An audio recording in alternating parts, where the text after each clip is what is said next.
Hello friend, তোমরা কি করছো? নিশ্চয়ই তোমরা সবাই ভালো আছো। আজকের আমি অনুষ্ঠান করতে পারলাম না, আমার শরীরটা হঠাৎ করে খারাপ হয়ে পড়েছিল, তার জন্য আজকে অনুষ্ঠান করতে পারিনি। দেখেছো আমি কম্বলের ভিতরে শুয়ে আছি, আমার পাশে শুয়ে আছে, আমার সঙ্গে শুয়ে আছে, কে কে দেখবে? দেখো, মিঠাই আমার কম্বলের ভিতরে শুয়ে আছে, দেখেছো? মিঠাই আমার কম্বলের ভিতরে শুয়ে আছে, এই যে কম্বলের ভিতরে এই যে কম্বলের ভিতরে মিঠাই শুয়ে আছে। আর ওই যে পাশেই গজা গজা শুয়ে আছে, এই দেখো। আর ওর পা দিকে নিমকি শুয়ে আছে, ওই যে নিমকি শুয়ে আছে। আমি এদেরকে নিয়ে শুয়ে আছি কেন, হঠাৎ ট্রেনে উঠে হঠাৎ শরীর খারাপ করেছে। মানে আমি তো ট্রেনে উঠি না, তোমরা সবাই জানো। তা আজকে সবাই বলছে চলো চলো, তোমাকে ট্রেনে করে নিয়ে কিচ্ছু হবে না। আমি বলছি না, আমি যাবো না, ভয়ে ভয়ে আমি বলছি আমি যাবো না। আমি বলছি না না চলো, কিচ্ছু হবে না, কিচ্ছু হবে না, তাড়াতাড়ি যেতে পারবো। একটা জায়গায় গেছিলাম দরকারে, তারপরে সেই জোর করে আমরা ট্রেনে উঠলাম, যাওয়ার সময় কোনো ব্যাপার না, ঘুরলাম ফিরলাম, সব জায়গায় মজা করলাম, আনন্দ করলাম, খেলাম দিলাম, ব্যাস। তারপরে যখন আসবো, উঠেছি যখন ট্রেনে, অনেক ভিড় হয়ে গেছে। আমরা লেডিজ উঠেছিলাম, আমার হাজব্যান্ড পাশের কামরায় উঠেছিল, অনেক ভিড় হয়েছে। ভিড় দেখে আমার পুরো বডিটা কাঁপছে ঠকঠক করে, যে এই ভিড়ের ভিতরে কী করে নামবো। তারপরে আমি মেয়েকে বলছি, মা আমি কী করে নামতে পারবো? বলে হ্যাঁ হ্যাঁ, তুমি চিন্তা করো না, তোমাকে ঠিক আমি নামিয়ে নিয়ে যাবো। এবার কোনো মতে নেমেছি, নেমে এসে বাড়ি এসে কাপড় চোপড় খুলে টান টান হয়ে শুয়ে পড়েছি। আর আমার হাজব্যান্ড মেয়েতে উঠে ডাকছি, মা ওটো খেয়ে নাও, কেন উঠছি না। এবার হঠাৎ করে উঠেছি, উঠে হর হর করে বমি, শরীর খারাপ পুরো, মানে ওই যে কী পেয়েছি, ভয় টেনশান, একটা যে নামতে পারবো কি কী করবো, ওতেই মানে শরীরটা ধরে নিয়েছে, বুঝলেন? ওই দেখো মিঠাই বেরোচ্ছে আমার থেকে।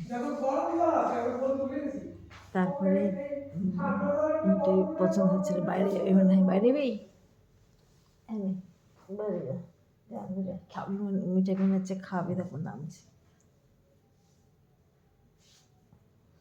তারপরে আমি কোনো মতে দুটো খেলাম, বমির পরে গ্যাসে বড়ি খেলাম, খেয়ে একটু বসেছিলাম, বসে থাকতে পারছি না, শুধু বমি। আর আমার কী হয় জানো, যদি ঝ্যাঁটার বাতাস লাগে এরকম বমির পর বমি, বমির পর বমি হবে, কিছুতেই বন্ধ হবে না। এরকম আমি বলছি কী ব্যাপার, ঝ্যাঁটা বাতাস লাগলো? আমি বলছি না। আমার মেয়ে বলছে না মা, তোমার ট্রেনে উঠে তোমার শরীর খারাপ করেছে, শুনলে তোমরা কী বলবে বলো আমারে। আমি একটা সত্যি একটা পিকুলিয়ার লোকও, ট্রেনে উঠতে পারি না। যাই হোক, তারপরে অল্প দুটো ভাত খেয়েছি, খেয়ে শুয়ে পড়েছি এখানে, আর উঠিনি। আর উঠে আমার হাজব্যান্ড বলছে একটা অনুষ্ঠান করো, লাইভ করো তুমি, আমি বুঝিয়ে দেবো। যে দেখি এবার উঠেছি, কিন্তু পাচ্ছি না পড়তে, মাথা টাথা যেন ভার, সেই জন্য আবার শুয়ে পড়লাম। তার জন্য তোমাদেরকে ভিডিওটা দিতে আসলাম যে আমি কেন আজকে লাইভ করতে পারিনি। দেখো আমি শুয়ে আছি, দেখেছো, কম্বল মুড়ি দিয়ে আমি শুয়ে আছি, মশারি টানানো, দেখো মশারি টানানো। আমি আজ পর্যন্ত তোমাদেরকে এরকম ভিডিও দিইনি, এই প্রথম এরকম ভিডিও দিলাম আমি, শুয়ে শুয়ে ভিডিও।